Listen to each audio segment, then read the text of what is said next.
Happy Fun Day 172. Doing one fun thing every day from the little journal book, do one fun thing every day. And it is all about the simplest toy. And you might think it's a block or a rock, but it's not. So let's grab our magnifying glass, look at our book, and see what it has to say today. It's a sayings day. It says, the simplest toy, one which even the youngest child can operate, is called a grandparent. This was written by Sam Levinson. I absolutely love this one. This one just made me snicker yesterday when I looked at it. I snuck a peek ahead. Every once in a while I'll sneak a peek ahead at the day's challenge just so I have an idea of what's coming. Especially if the day that we were doing wasn't that exciting, or I didn't get that excited or think it was that fun. I like to sneak ahead and look forward to the next thing. I know it's kind of cheating, but I got the book and the microphone, so I guess I can get away with that. So our challenge today says why I like to visit my grandparents. Now, if you're like me, and my grandparents have all passed away, I lost my almost 100-year-old grandmother last fall, right before her 100th birthday, like a month and a week before her 100th birthday, she passed away. And it might have been a little longer, but it was under 2 months for sure. And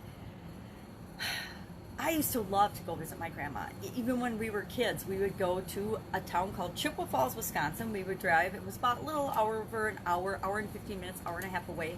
If we kids got car sick, it was of course longer, but it was under 2 hours away. And we would go, usually most weekends when we were little kids, and visit my grandparents. We'd go to Chippewa Falls either on Saturday or Sunday. Saturday for a picnic in the park. They have an incredible park there.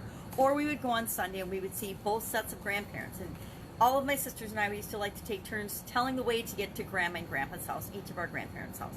Now, my grandmother on my dad's side of the family died when I was 3, so I have very, and I'm 60, so that's very old memories of her. But I always knew that when I went to see her, it was all about unconditional love, and that she loved each and every one of us and adored us. And that's the thing about grandparents. We just know and sense that they love us, at least if they're good grandparents. I like to think that my amazing granddaughter, I've got her picture right here with me all the time, knows how much I love and adore her. So, share in the comments below what you like about visiting your grandparents, what you like most about visiting your grandparents, whether they've passed away like mine or whether you can still go visit them. What is your favorite thing about visiting them? Share in the comments below so that we can know and revel in the amazingness that is grandparents. I will admit that I never understood the big deal about being a grandma until I actually became one.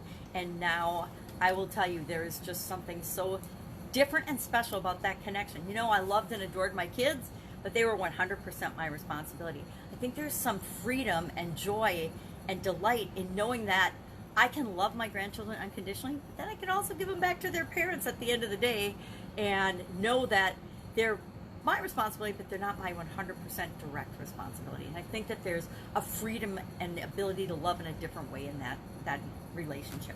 So share in the comments below your favorite thing about visiting your grandparents, and I will be with you tomorrow with, of course, another fun adventure with our grandparents, because it's a 2-part sayings day in our doing one fun thing every day journal. So go out, have a fun, amazing day, and I will be with you tomorrow.